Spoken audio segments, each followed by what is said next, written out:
Hey guys, Quinn here, Valhalla Outfitter. The store is open at shop.valhallaoutfitter.com. We've got all manner of equipment to get you outside on the trail and enjoying the outdoors. We don't sell watches, but I am a watch aficionado, so when they come in, I like to review them. This today is the Nomadic Marai 401. It means seafarer, and it is their dive watch, and this is the second iteration. This is the V2. We're going to go through what you get, and then I will zoom you in so you can actually see the timepiece a little bit better, and we'll talk about what the upgrades are, what the watch is, and maybe equally importantly, what it is not. The watch ships in this waxed canvas kind of tool pouch. Some people grouse about wanting a box instead. I don't really care, frankly. I would rather my money go into the watch itself and not the packaging.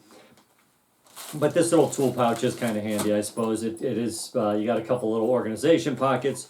You do get a screwdriver. You also get a place to hold your links. You get a little booklet that talks about Nomadic. You get your date of manufacture or shipping, and then a little thank you card. It does not come with the extra straps. It comes on steel for just over $1,000, but when you buy it, they give you the opportunity to buy a couple straps at a discounted rate. So I did go ahead and get the NATO, although I'm not a huge NATO fan, and I did also get the rubber, which actually looks to be pretty well made. I've got a wrist that always seems to be in between sizes by half a link, so generally, if I go with a rubber strap, I'm going to Zulu Diver and getting the one on deployment. One thing that is kind of nice is this does have the quick release spring bars on the strap as well as on bracelet, so it's easy to affect strap changes without scratching up the back of your watch. So I don't mind this little packaging thing. It works fine for what it is. Let's go ahead and zoom that camera in so you can actually see this watch up close. We'll talk about its features, where they upgraded it from the previous iteration, and kind of where it sits in the marketplace. So we'll be right back. Okay, now you can get a better view of the timepiece. This is 40 millimeters across and 48 millimeters lug to lug. That is really the sweet spot of fitment, I think, for many wrists. Generally, I tend to be in the 38 to 41 millimeter size category for my personal preference on my 6 3/4 inch wrist, and that's what it looks like when it is on the wrist. Uber comfortable watch. Now, I did have the version 1 that I sold to get the version 2, so let's talk about what they have upgraded in between those versions. One thing that they did is you'll notice that there is a downward curve to the lugs.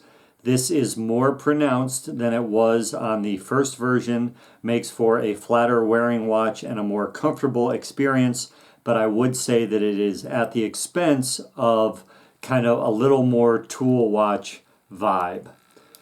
Also, another upgrade is that now you get an exhibition caseback that has that nifty modified rotor in there that is a propeller and a nod to the nautical heritage that exists in Belfast. That is attached to a SW200, the Salida 200, kind of a workhorse Swiss movement.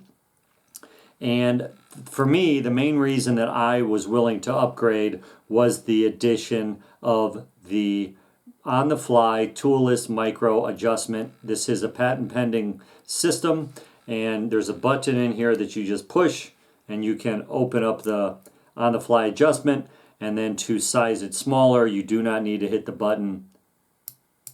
You just click it to where you want it. Mostly brushed surfaces, and the brushing that they applied is very well executed and gives the steel a very nice and interesting luster. You get polished flanks on the bracelet. The watch head is also predominantly brushed with polished chamfers on the edge. You do get the 120 click unidirectional rotating bezel. I would like maybe if the teeth gripped me a little bit It's a little easy to slip on there, as opposed to, say, my Manta Ocean King version 3. I get a little bit more grip on the bezel, but we're really splitting hairs. Bezel action on this thing is very nice.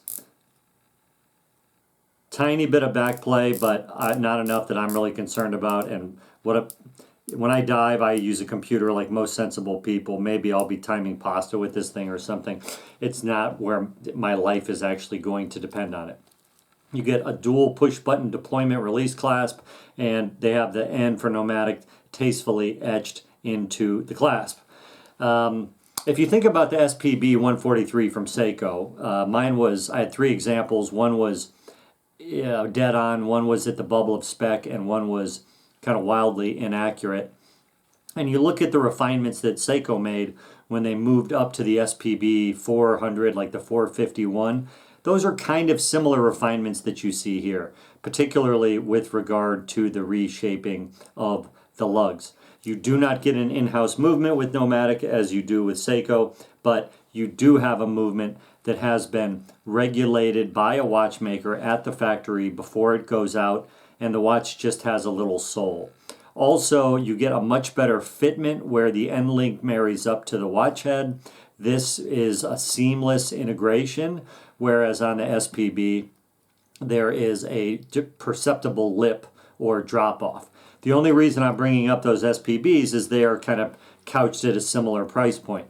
So for a similar price, you get an exhibition case back, you get a regulated Swiss movement, you get a little bit of panache in a micro brand, and most importantly for me, you get the on-the-fly toolless micro adjust.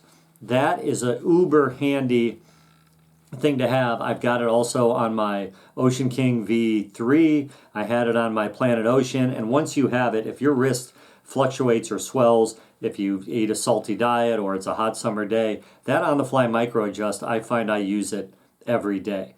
I am really pleased with the workmanship, the build quality of this watch, and I would highly recommend it. Now, that being said, the $600 to $1,200 space is pretty crowded. You can look at Certinas, you can probably even look at a couple Oris models, maybe a Longines. However, this one just checks all the boxes. This is obviously made by people that, 1, care about what they're doing, and 2, are listening to what consumers want. It is right in the Goldilocks of proportions. Some detractors have said that, well, that's just an homage or a clone of the Black Bay 58. I beg to differ. Maybe if you get the black version of this that has the red triangle at the 12 o'clock, I could see some similarities. But in general, these guys, I think, are doing their own thing and are making the watch that I want to buy. I've owned 2 Black Bay 58s, a black one and a blue one. From the top down, they are exceptional watches, but from the side, they have those slab-sided flanks that make them appear to wear larger. That's the reason that I got the Manta, for the same reason, is the thinness, to me, equates with wearability. So I got rid of both the 58s. I then tried the 54, where you do get an upgraded clasp to the on-the-fly micro adjust with their T-fit.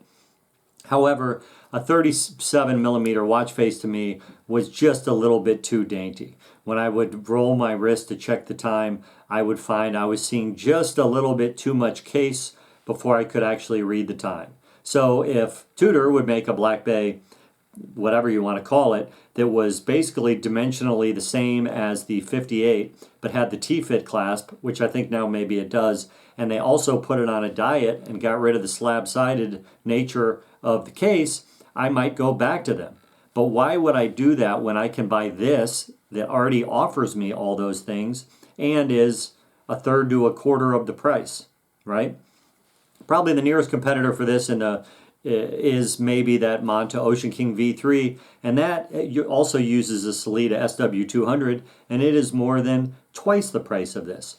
As you can see, I opted for the no date version, which is also nice that you have that option. I like the symmetry of the dial without a date complication. If you're looking for a no date sub-style watch, the choices are reasonably limited, particularly if you add in the requirement for and on-the-fly micro adjustment.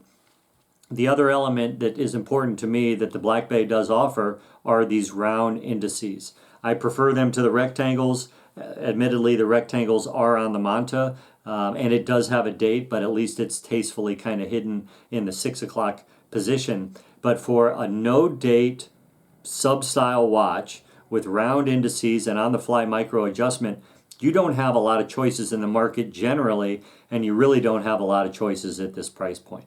If you're thinking about getting a diver, your budget is around the $1,000 mark, and you have an interest in supporting a micro brand that is doing innovative things and their build quality is excellent. Also, now they have a lifetime warranty on this watch, provided you send it in for 5-year regularly scheduled maintenance. It is guaranteed forever.